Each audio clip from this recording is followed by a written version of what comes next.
تو دوست جو قاتلان حسین ان کا جو دنیا میں انجام ہوا، کنز الغیب میں ایک روایت ہے، امام سدی اس کو روایت کرتے ہیں اور کہتے ہیں کہ میرے پاس خارجیوں میں سے ایک شخص آیا اور وہ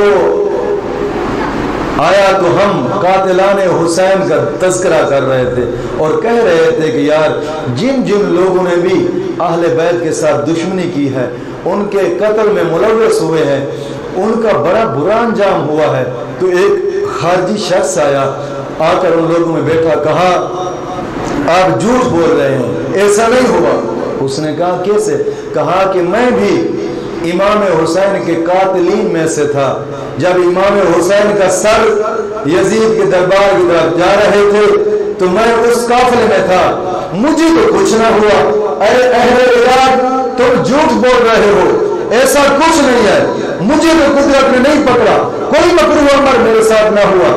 ابھی یہ بات کر رہا تھا، جیسے اس ساتھ دیا جل رہا تھا، دیے سے آگ کی چنگاری اٹھی اور اس کی داڑھی میں گھس گئی۔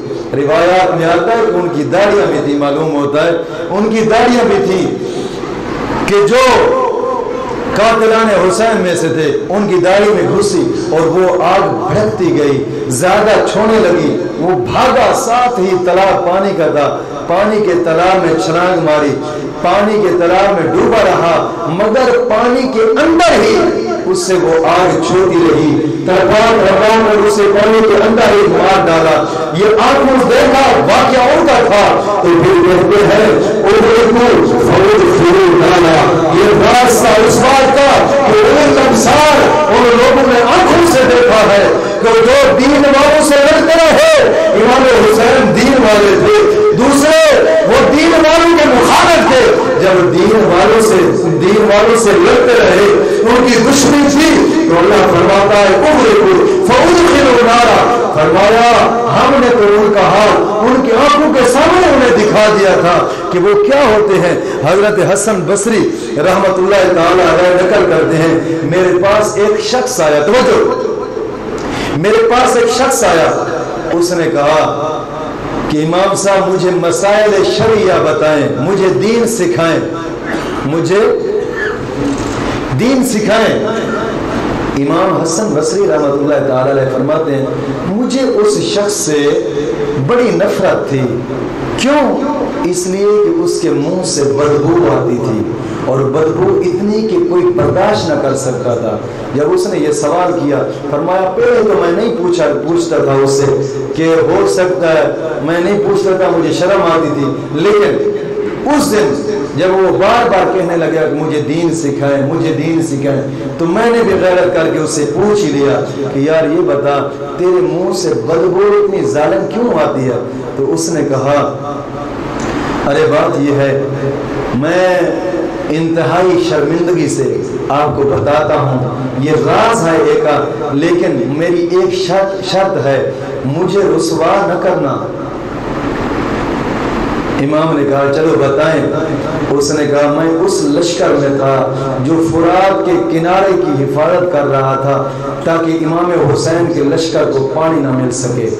ہم خود آنکھوں سے دیکھ رہے تھے، ہم پانی کے اوپر قابض تھے، امام حسین کی طرف سے جو بھی آتا ہم انہیں پانی نہیں دیا کرتے تھے، پانی نہیں دیتے تھے، ہم اس نہر فرات کے اوپر قابض رہے، میں اس لشکر میں تھا۔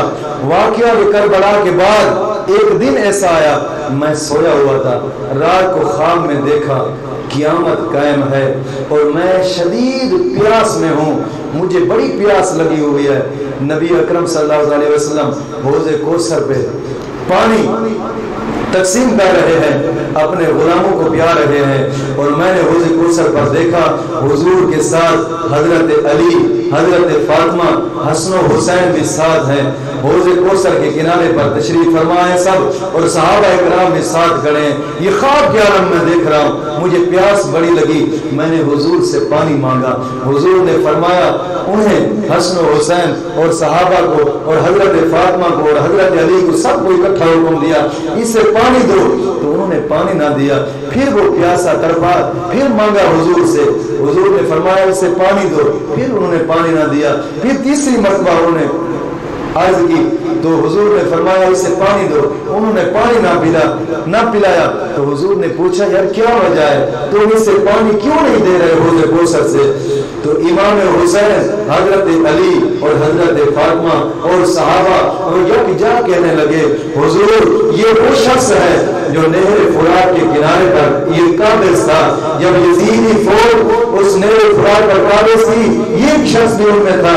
امام حسین کے بیٹے تڑپ رہے تھے, ان کے خاندان پیاس کی وجہ سے تڑپ رہے تھے, اہل بیت تڑپ رہے تھے پیاس کی وجہ سے, لیکن یہ شخص نہر فرات سے پانی کا قطرہ بھی نہ جانے دیتا تھا. تو حضور نے فرمایا یہ شخص بھی اس قافلے میں تھا, تو جاؤ اس سے قطران پلا دو. وہ قطران کیا ہے کہ وہ جہنم کا ابلتا ہوا پیپ والا پانی. فرمایا اس سے وہ پلاؤ. جب وہ پانی مجھے پلایا گیا اس پانی سے بدبو بھی اتنی تھی, جب میں نیند سے جاگا تو میرے منہ سے بدبو آ رہی تھی. یہ حال تھا میرا کہ اب دنیا میں مجھے ایسی رسوائی ملی ہے, میں جہاں بھی جاتا ہوں میری بدبو کی وجہ سے جو منہ سے بدبو آتی ہے مجھ سے لوگ نفرت کر جاتے ہیں, دور دور بھاگتے ہیں مجھ سے جو مجھ سے بدبو آتی ہے. تو یہ شخص وہ تھا. امام حسن بصری نے فرمایا اب بس دفع ہو جا, میرے دربار سے دور ہو جا, میری آنکھوں کے سامنے نہ آنا. تو لوگ کہتے ہیں وہ شخص اس کے بعد وہ ذلت اور رسوائی کی وجہ سے دنیا میں تڑپتا مر گیا. لوگ تھے کہ دو آدائے دولا دہد خلا بند مرگے کے از عام بدر ناباشند. فرمایا کہ جو اہل بیت کے ساتھ دشمنی لیا کرتے تھے اللہ بھی ان سے دشمنی لینے لگا. کہ ایک حدیث بات ہے نبی اکرم صلی اللہ علیہ وسلم نے فرمایا کہ جنہوں نے میرے اہل بیت سے دشمنی لی ہے میں قیامت کے دن ان سے جنگ کروں گا. تو دوستو یاد رکھو کہ جو اہل بیت کے ساتھ دشمنی کرتا ہے قیامت کے دن جب ان سے دشمنی لی جائے گی, جب حضور اس سے جنگ کریں گے یا رب اس سے جنگ کرے گا یا رب کے پیارے فرشتے سے جنگ کریں گے, تو پھر دیکھیے گا کہ اس جنگ کا کیا عالم ہوگا اور کیا وہ شخص کرے گا کہ ایسے جنگوں میں. تو دوست اہل بیت کے جو دشمن ہوئے کئی روایات میں سے آتا ہے کہ اس دنیا میں رہ کر تڑپ کر مرتے رہے. وہ حالات تاریخیں بتاتی ہیں کہ ہمیشہ رسوا ہو کر مرے ہیں, ان کے انجام بڑے برے ہوئے. اور ظاہری بات برا ہونا ہی تھا کہ جنہوں نے حضور کے لخت جگر کے ساتھ جنگ لڑی. اب سبق یہ ملتا ہے اس سبق سے کہ دیکھیے گا کہ امام حسین دین کی خاطر گئے. کیا بات تھی میں نے تقریر کی شروعات میں بتائی کہ وہ 4 باتیں ایسی تھیں جن کی وجہ سے امام حسین میدان کربلا میں گئے. کیوں گئے کہ اس وقت کے حکمران نے 4 باتوں کے خلاف کیا تو امام نے اس کو حاکم نہ مانا. اب ہمارے جو حکمران ہیں یہ 4 باتیں کیا پورے قرآن کے خلاف چل رہے ہیں, ہم پھر بھی ان کی چاپلوسی کرتے ہیں اور انہیں اچھا سمجھتے ہیں کہ یار کیا بات ہے اس خاندان کی, اس حکم حاکم کی کہ جو بالکل جناب جی پیارا ہے, اچھا ہے نا. قرآن کے نام کو قانون کو دیکھا, حسین نے اس میں ایک بات دیکھی, میدان کربلا میں آ گئے. اور ہم لاکھوں باتیں دیکھتے ہیں, اب پھر بھی ہم وقت کے حکمرانوں کے ساتھ کندھا سے کندھا ملا کر کھڑے ہیں. جناب جی آدمی تو مسلمان تو ہے, کیا وہ مسلمان نہیں تھا؟ وہ یزیدی بھی تو کلمہ پڑھا کرتا تھا. تو دوست اور دوسری تقریر اس موضوع سے دوسری بات جو واضح ہوتی ہے, امام حسین کے مد مقابل کون تھے؟ یزیدی لشکر تھا. در حقیقت یزیدی لشکر نے امام حسین سے جنگ نہیں کی, یاد رکھیے گا. حقیقت میں امام حسین سے جنگ نہیں کی تھی بلکہ انہوں نے دین سے جنگ کی ہے. امام حسین سے جنگ کرتے تو میدان میں یا اور بھی اور کوئی معاملات ایسے تھے جنگ کر لیتے, لیکن نہ جنگ کس بات پہ ہو. امام حسین نے کہا یہ شراب پیتا ہے, اس کے ہاتھ سے کیسے ہوئے؟ شراب دین میں خلاف ہے. تو دینی معاملہ پر وہ مخالف ہوئے, وہ دین کے مخالف تھے اور امام علی مقام دین کے موافق تھے, دین کے پیچھے قربان ہونے والے تھے. اب یاد رکھیے گا امام حسین رہتی دنیا تک درس دے گئے. لوگوں کبھی دین کے ساتھ اور دین والوں کے ساتھ ٹکر نہ لانا. اگر تم دین والوں کے ساتھ ٹکر لو گے تو پھر وہی معاملہ ہوگا جو یزیدیوں کی فوج کے ساتھ ہوا تھا. تو تم دین والے جیسے بھی ہو کم از کم تم سے اچھے ہوں گے. یہ معاملہ امام حسین نے بتلا دیا اور بتا دیا ہے کہ رہتی دنیا تک میرے نانے کی امت سمجھ لینا کہ دین اور دین والوں سے کبھی ٹکر نہ لینا.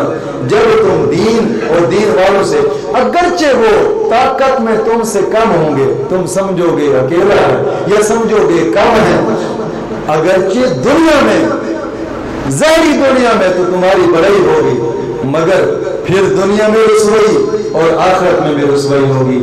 اس لیے دین اور دین والوں سے مت ٹکر لو. امام حسین نے بڑا سبق دیا ہے رہتی دنیا تک نبی کی امت کو. اللہ رب العزت